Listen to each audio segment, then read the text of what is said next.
কোমল রমজানের ওই রোজার শেষে এলো খুশির ঈদ, তুই আপনাকে। সো হ্যালো এভরিওয়ান, সবার কি অবস্থা, কেমন আছেন? আজকে আমরা ঈদ শপিং করতে চলে এসেছি। অ্যাকচুয়ালি বরিশালে শপিং করার জন্য অনেকগুলো জায়গা নেই, শুধুমাত্র একটা জায়গার মধ্যেই সব কিছু সীমাবদ্ধতা, তাই জন্য একটু মানুষের ভিড় তো থাকবেই।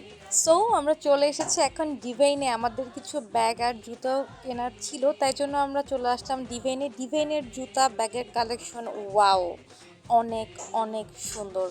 এটা ছিল ওদের পার্সের কালেকশন অসাধারণ। তারপরে এই যে মোটামুটি ব্যাগের কালেকশন অনেক অনেক সুন্দর, স্টাইলিশ ব্যাগ ছিল ওদের।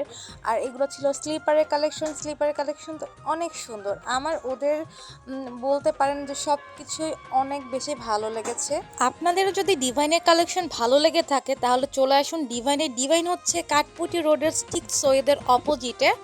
ডিভাইনে আসলে আপনি কোনটা রেখে কোনটা নেবেন সেইটাই হচ্ছে সিলেক্ট করতে পারবেন না, কারণ ওদের শু, হাই হিল, স্লিপার সব কিছুর কালেকশনই অনেক সুন্দর ছিল। আর ওদের ডিজাইনগুলো অনেক বেশি সুন্দর। এরপরে বলি হচ্ছে ওদের সানগ্লাসের কালেকশন, খুবই স্মার্ট ওদের সানগ্লাসের কালেকশন ছিল। মূলত হচ্ছে জুতা, ব্যাগ আর হচ্ছে সানগ্লাসের এই স্টলটা ছিল। প্রোডাক্টগুলো ছিল খুবই হাই কোয়ালিটির প্রোডাক্ট।